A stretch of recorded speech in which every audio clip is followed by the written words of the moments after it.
Hey there, folks. Welcome back to Stupid Foreigners. I'm Mark, your friendly neighborhood bungler, and with me, my partner in crime when it comes to making sense of my wild adventures, Olga. And I'm Olga, the brave soul tasked with untangling the web of chaos that Mark weaves whenever he goes. And today we're revisiting our escapades in South Korea, specifically the moments when we decided to take on the challenge of learning the Korean language. But before we dive into the linguistic jungle, a big shout out to anyone who missed our last episode. You bet, Olga. In our last episode, we spilled the kimchi on how our love for South Korean culture, fueled by K dramas and my borderline fanatical K pop obsession, catapulted us into some weird misadventures. It is truly astonishing how a simple curiosity can lead to such hilariously unexpected outcomes. So sit back, relax, and prepare to chuckle at our language class tales. Those language classes. When I first walked into that Korean language class, I had a vision of unlocking the secrets of the universe. Like, hello, universe, can I get a translation for where's the nearest ramen place? Little did I know. Oh, indeed, Mark. The optimism of day one was nothing short of remarkable. I had that grand vision of us mastering Korean in no time. But let's face it, we were about as fluent as fish riding a bicycle by the end of the week. Yes, we were like goldfish. Well, I remember thinking that learning Korean would be a piece of cake, but instead, it was more like trying to solve a Rubik cube blindfolded while riding a unicycle on a tightrope over a pit of hungry lions. Oh, yes, Mark. I was right there with you. I thought, learning Korean, how hard could it be? And the look on our poor teacher's face when I tried to Yeah. pronounce Wanhamun for the first time, it was like I just summoned a demon or something. Yes, I can totally relate. And some of those sentences had more twists and turns than a K pop drama. But speaking of K pop dramas, Olga, remember that teacher we had during level 2 and 3? Oh, I remember her well. She was like the wise mentor of our Korean language journey. She was kind and encouraging, but she also reminded us that we were foreigners and learning Korean would be a challenge. Yeah, she was like a language wizard. But for some reason, I always felt like she had a secret let's hate on Mark club. I dubbed that. No, I don't. Anyway, she Anyway, played a big role in helping us learn Korean at the beginning. that's true. Do you remember she explained complex grammar in a way that made it less scary? And she provided us with a good support after all, even if she thought that we are stupid. Well, I'm not so sure, but well, here's a shout out to our Korean language teacher. Yes, cheers to her. And now let's dive right into our second Stupid Foreigners episode where we'll share our beginnings in Korea, in particular our language class journey. Hold on, Mark. Let's talk first about how you made the genius decision to start basic Korean classes at Hankook University of Foreign Studies, or as we like to call it, HAFS. Yep, that's right. Now, you might be wondering, Mark, why in the world did you pick Huffs? Well, let me break it down for you, Olga. Oh, I'm all ears. Tell me why the HAFS adventure? Well, one of my friends from Canada went to study at Huffs, and she just wouldn't stop talking about it. It was like Huffs was her favorite flavor of ice cream, and she couldn't get enough of it. Oh, sounds like she did a really good job in promoting her university. That's true. But, Mark, what else pushed you to go all the way to HAFS? Oh, Olga, I'm just getting started with the reasons. You know me, always thinking about the long game. Oh, yes. I was dreaming about getting the bachelor degree at some day, and Huffs looked like the golden ticket. Everybody knows that they're got this legendary reputation for teaching foreign languages like a pro. But the registration process for classes at Tufts was like a roller coaster ride through a maze. Very confusing and a lot of paperwork induced panic. But I was determined. I filled out forms, submitted documents, and jumped through all the bureaucratic hops. And then, finally, I got my class schedule. That's when the real adventure began. Oh, really? Yes, Hofs gave me this cozy apartment right next to the university. I thought, great, it's so close, I'll be the ultimate Korean culture expert in no time. Little did I know, I become the best buddy with humidity. My place in that basement was so damp, I think even the mold had mold. Oh no, Mark, seriously? I'm telling you, Olga, my apartment was like a constant humidity contest. I half expected to see my towels sprout legs and start to tap dance. And did they? No, not really, but if they did, I charge admission. You wouldn't believe the length I went to fight off the moisture. The humidifier was my sidekick, my trusty sidekick. Oh my god. It's a miracle worker, one drop at a time. So, you basically had a mini jungle down there. Oh, absolutely. It was like Tarzan, but with more laundry. And the smell, oh my god, let's just say my apartment had let's say, a distinctive aroma. Like it was like eau de musty Uh basement. oh. You've got quite the basement adventures, Mark. My friends call me the pioneer of basement living. I'm just trying to make the world a more humid, fragrant, and I think exciting place, one day at a time. Yeah, environment is quite important when you're trying to master the language. That's true. And even small things may play crucial role. Mhm. But what did you feel about learning Korean? Well, I still remember those initial days very vividly. Like learning Korean for the first time was like jumping headfirst into a whirlpool of new experiences, challenges, and a roller coaster of emotions. The journey began with the alphabet Hanga, which was introduced to us in just, 2 days. Oh, exactly. First class, and you're supposed to already know the alphabet.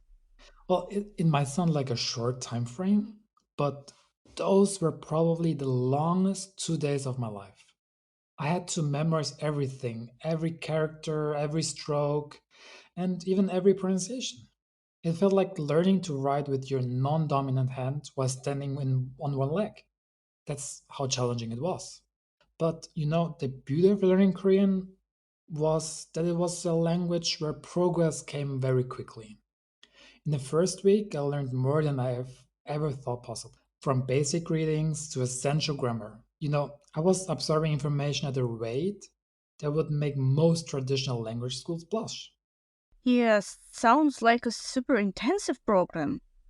And Mark, let's remind to our listeners that when you enroll the Korean language school, all classes are conducted only in Korean. That's right. And you know what? What? You won't believe the hilarious mishaps I got into during those Korean language classes. It was like a comedy show with me as a star, and I couldn't even read the subtitles because they were in Korean too. Oh, Mark, you're always a comedy star, at least for me. That's very nice from you. And I can wait to hear more of your hilarious moments. Like seriously, Olga, it was a real comedy show. So, for example, there was this one time when I was trying to order some delicious bulgogi at a restaurant. I wanted to impress the waiter, so I decided to show off my Korean skills. But Aha. instead of saying bulgogi, I proudly ordered bulgot, which Oh, means fireworks. Mark, Oh that's god. that's a really amusing episode. It was very shameful. And by the way, Mhm. did they give you some marshmallows to roast with those fireworks? Oh, marshmallows. I hate marshmallows so much. But, dumb joke. Very dumb joke. Anyway, you won't believe what happened next. I wanted to apologize to the waiter and said, I tried to say at least mianeo, which means sorry, right? But somehow I mixed it up with 미안하지 않나요, which basically means I'm not sorry. Right. Don't ask me how I did it, but it was very weird, very stupid of me. Like the waiter's face went from polite to like puzzled very quick. And I accidentally turned a simple apology into a declaration of guilt. Wow, Mark. You are the master of turning sorry into sassy. You know me. And I guess it was quite embarrassing. Well, and speaking of funny moments, I once tried ordering bibimbap. You know bibimbap, right? Of course, it's my favorite Korean food. It's so delicious. But you know what? Yes. I What? mixed up my words and I asked for bibimbap. Like, how? What? Like, my friends had a good laugh at that one, like you right now. And the waiter just gave me a puzzled look. I was so embarrassed. My face was so red. Oh no. And you know what, Mark? What? No, I really want to eat that bibimbap. Next time when we meet, we can have that bibimbap. Yes, let's have a delicious bibimbap together. Do you know some good, delicious bibimbap restaurants? If not, I have really good ones. Okay. And maybe we should share them with our listeners, right? Yes, of course. They also need to try the delicious bibimbap. Ah, But I have I that hope that they feeling. will pronounce it bibimbap, not bibimbap as you did, Mark. I hope so. I really hope so. They will call it bibimbap, not bibimbap. But oh well, it's all part of the learning process, right? And the bibimbap mishap must have been a tasty tongue twister. Oh, you bet. But did you have any other funny encounters during your time at Hofs besides the Mm, language struggles? well, you know what? You bet, Olga. Like, besides the language, there were some other funny moments. You see, I had this habit of confusing my left and my right directions. Just like You know, me. exactly like you. And one day, my friend told me to turn left to go to the cafeteria.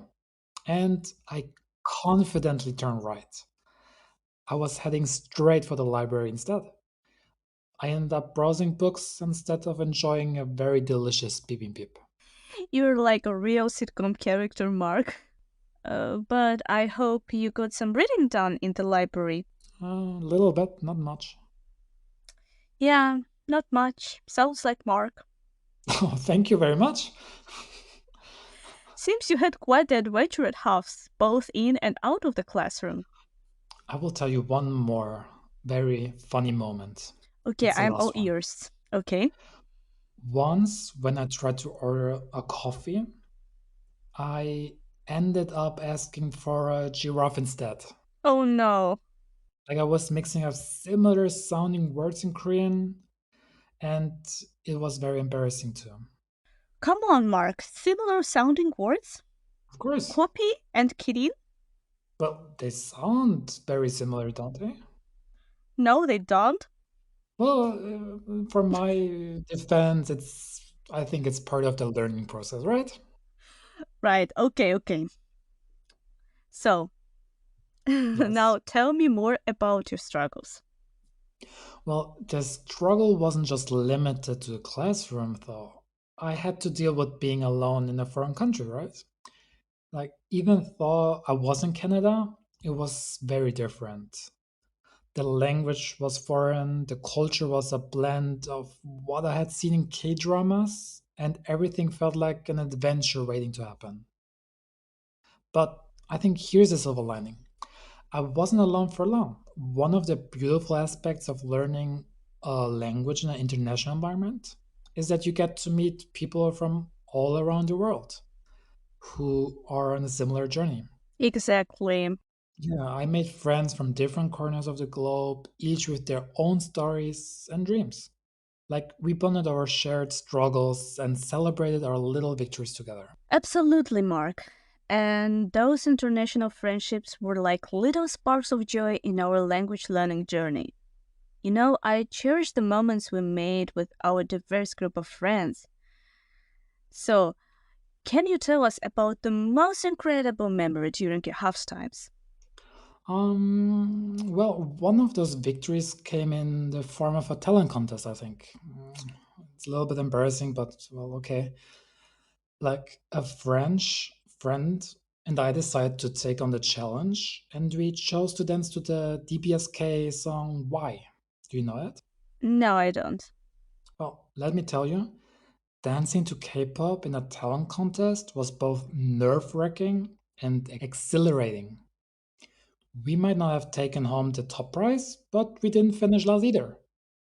Well, it was a memorable experience that brought us closer together and showcased the power of music and dance as a universal language, I think. So, learning Korean wasn't just about mastering a new language, it was about diving headfirst into a world of unexpected challenges, new friendships, and unforgettable experiences. So, after managing to conquer level 1 at Tufts, I embarked on another language adventure. This time, I enrolled in a language program at a different university, and it was there that I had the pleasure of meeting Olga. We shared our language struggles, laughed, and over cultural misunderstandings, and bonded over our shared desire to explore South Korea. Oh, Mark. You know, you never cease to amaze me with your quest for language conquests. Thank you. But from that moment, we were at this journey together. That's true. And I remember you struggling to even say hello in Korean at first. Fake news. It was like watching a penguin trying to do ballet. So adorable, but not quite right. At least I'm a cute penguin, right? Exactly. Well, I was so bad at it that even the local thought I was speaking Klingon. But, my dear Olga, well, you were like a language wizard. I swear, No, yes, I swear, really, like the way you wrote those Korean R's, I thought you were auditioning for a K drama. that's not true, Mark. But anyway, don't be too hard on yourself. Yeah, You may not have had the best pronunciation, but you had the thank heart you. of a true K pop star. Well, yes, I do. And all our adventures were epic. That's Remember the true. time we tried to order some beef after a pottery class? Oh, yes. But we ended up with enough meat and soda to feed a small army. Well, it was really good times, right, Olga? Yeah, especially if to remember that all the soda was for free. Yes, that was very good. And we ate so much, I think we couldn't even walk anymore after that. Correct. Like the sad thing about everything, I only stayed 2 levels with you. Like, do you remember all those amazing memories we have there? Of course, I remember that time. Actually, it was our happiest moments for sure. In fact, the language program itself contributed a lot. And Hmm. important thing is, it focused not only on academic language teaching, but also on entertainment. But here, let me tell our listeners that language programs can differ from each other. Some are very intense and focus more on academic stuff, while others mix fun stuff with actual language training. Do you wanna tell more about it? Yeah, what I liked about our program the most that it organized various festivals, contests, and even clubs of interest. Of course, everything was only in Korean. But this allowed us to learn different aspects of Korean culture without being distracted from the language. Imagine, Mark, from Hmm. level 4, you could enroll in one of the clubs, which included national Korean dancing, traditional instruments, acting, and even your beloved K pop.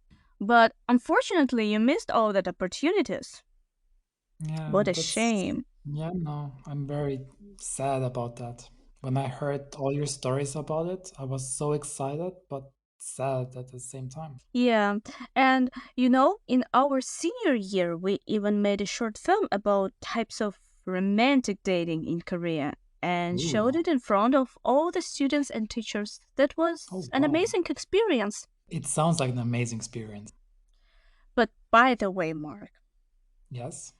do you remember when you and me tried to dance Gangnam Style at one of the Oh festivals? no, no, no, no, not Gangnam Style. Oh my God.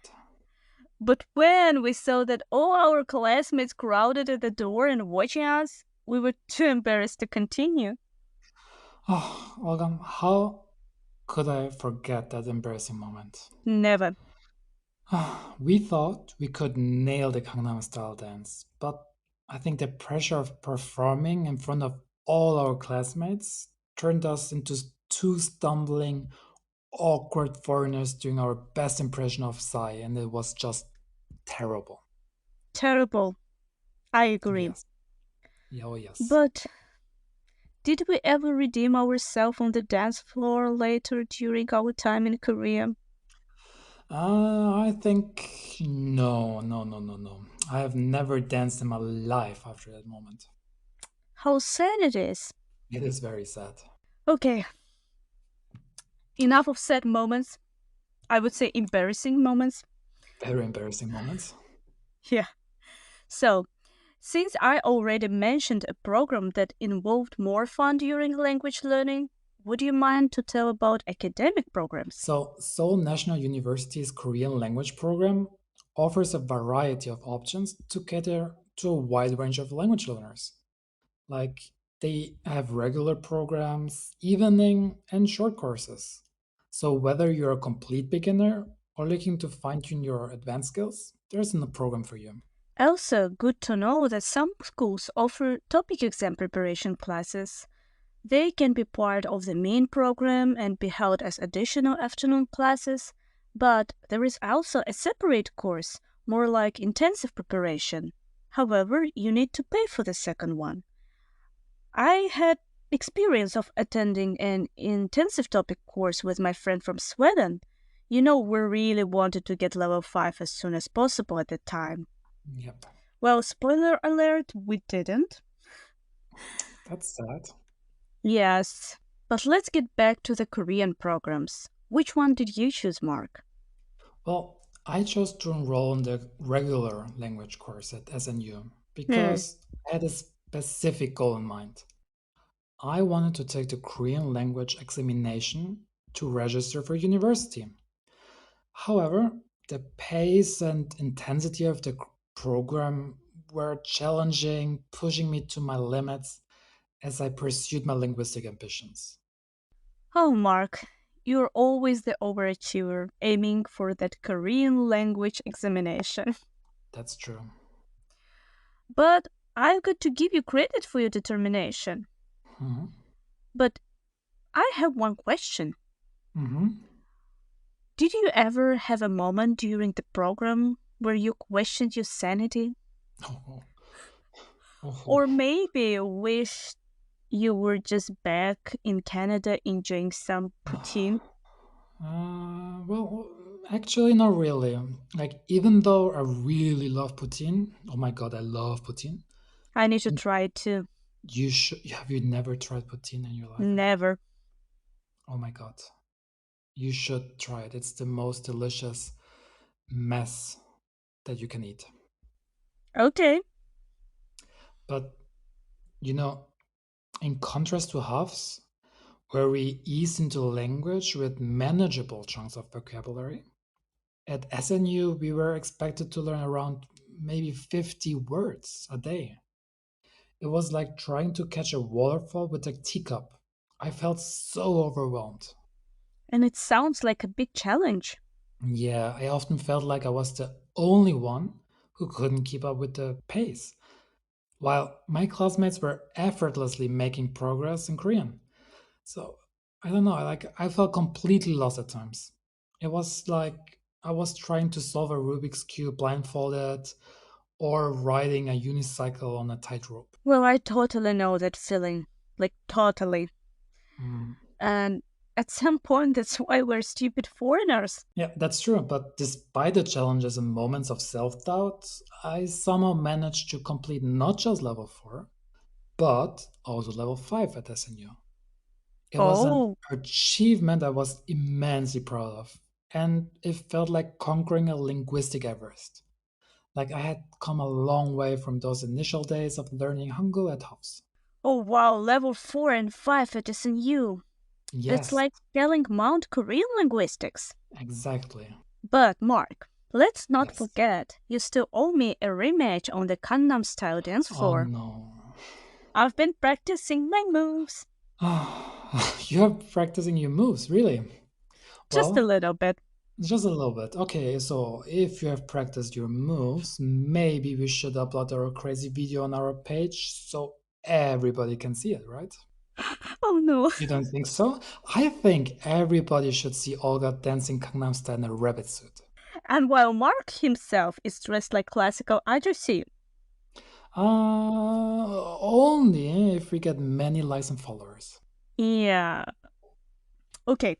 So Yeah. if you want to see that embarrassing video, you should subscribe.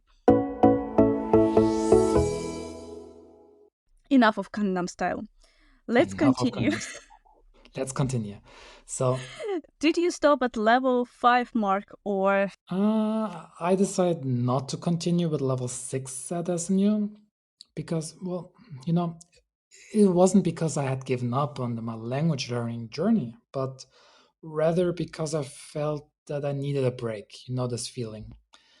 And I wanted to finally start my university degree in Korea. yeah, Mark, it seems you couldn't handle the heat of level 6. Oh, thank you. Well, honestly speaking, it's really intense because I did it myself. Yes, you did. But in all seriousness, taking a break and starting your university degree sounds like a wise choice. Well, I think so too. Like my journey through the Korean language was filled with highs and lows, challenges and triumphs. Well, I think it was a path that led me to SNU and beyond. And it was a testament to the power of determination and the beauty of embracing a new language and culture. Wow, Mark, what a journey it's been! From your early struggles at Hufs to our unforgettable adventures at that other university. And SNU, of course. Absolutely, Olga. And let's not forget the mishaps, our coffee shop disasters, and the epic nights that could wake up the entire neighborhood. We have come a long, long way. Indeed, Mark, we've learned so much and shared so many laughs. And for our listeners out there, if you're curious about language programs like the ones we've experienced, make sure to check out our Instagram and Facebook accounts, Mark and Olga. We've got a post about the Korean language program waiting for you. That's right. So, as we wrap up this episode, we just want to say keep exploring, keep learning, and above all, stay stupidly awesome. Bye, everyone. Thanks for joining us on this language adventure. Until next time. See you next time. Bye bye. 안녕.